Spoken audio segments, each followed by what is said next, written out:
বন্ধুরা, কাশফুল যে আপনাদের দেখাবো শরতের ফুল কাশফুল।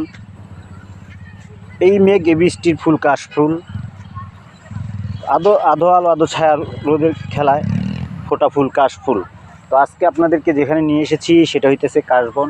এই কাশফুল আপনাদেরকে দেখানোর চেষ্টা করতেছি যে এখানে প্রচুর কাশফুল ফুটে প্রতি বছর বর্ষা শেষে, শরতের শুরুতে। আর কি দেখাইতেছে শরতের শুরুতে বলতে 10-15 তারিখ শরৎ আর কি আপনার ভাদ্র মাসের 10-15 তারিখ হয়ে যায়। তো আমি দেখুন, আমি একটা কাশবনের ভিতরে ঢুকতেছি। এই আমার পিছনে হইতেছে এটা পুরোটা কাশফুল বন। এখানে যেদিকে যে চোখ যাবে শুধু ফুল আর ফুল, কাশফুল। এখানে আশেপাশে দেখা যাচ্ছে দূরে বিল্ডিং আছে, আর এটা হচ্ছে কাশফুল বন। এই যে দেখুন, আপনাদেরকে দেখানোর চেষ্টা করি। কাশফুল ঢুকতে কষ্ট হয়,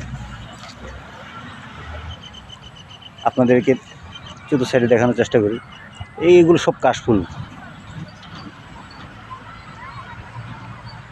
তো আপনারা যারা কাশফুল দেখতে আসবেন বা দেখবেন, এই কাশফুল কিন্তু আমার একটি প্রিয় ফুল। কিন্তু দেখাইতেছে এই কাশফুলের কিছু মারাত্মক দিক আছে। এগুলো দেখাইতেছে জামা কাপড়ের সাথে বেজে থাকে, আর কিছুদিন পর যখন এটা সম্পূর্ণ ফুটবে তখন এগুলো দেখাইতেছে বাতাসে উড়বে। তো বাতাসে উড়ে এক এক জায়গায় বিভিন্ন জায়গায় গিয়ে পড়বে। আর এগুলোকে বুনতে হয় না, এগুলো নদীর নদীর আশেপাশে বা দেখাইতেছে আপনার খাল বিল যেখানে থাকে সেই সব এলাকায় এই কাশফুলগুলো দেখাইতেছে স্বাভাবিকভাবেই ফোটে।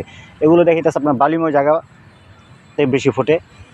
তো আপনারা আসতে পারেন হাসনাবাদ সারিঘাট, এখানে এই কাশফুলের বন দেখার জন্য। দেখুন, আপনাদেরকে কাশফুলের বনটুকু চতুর্থ সাইডে আমি আপনাদেরকে কাশফুলের বনটি দেখানোর চেষ্টা করতেছি। আমি যেখানে ঢুকেছি সেটা একটা কাশফুলের বন। এখানে ঢুকাটা কষ্টসাধ্য, তারপরে আমি ঢোকার চেষ্টা পারলাম না, কারণ এখানে ঢুকতে গেলে হয়তো বা খোঁচাকাছি বা নাকের মুখে ঢুকে যেতে পারে। তো আপনারা যারা আসবেন, আশা করি এই কাশফুলের বনে বাচ্চাদের নিয়ে আসলে একটু বাচ্চাদেরকে সাবধানে রাখবেন। আমার শরীর চুলকাইতেছে, বাচ্চাদেরকে সাবধানে রাখবেন। এই কাশফুল দেখাইতেছে যেমন সৌন্দর্য, তেমন এটার একটা প্রতিক্রিয়া আছে মারাত্মক। কারণ এগুলো শরীরের সাথে লাগলে শরীর প্রচুর চুলকায়, এতটাই চুলকায় যে মনে করেন মাঝে মাঝে অসহনীয় হয়ে যায়। তো তার জন্য আপনাদেরকে বললাম যে বাচ্চাদেরকে আনলে একটু সাবধানে রাখবেন। এবার আজকের মতো রাখতেছি। সবাইকে আসসালামু আলাইকুম।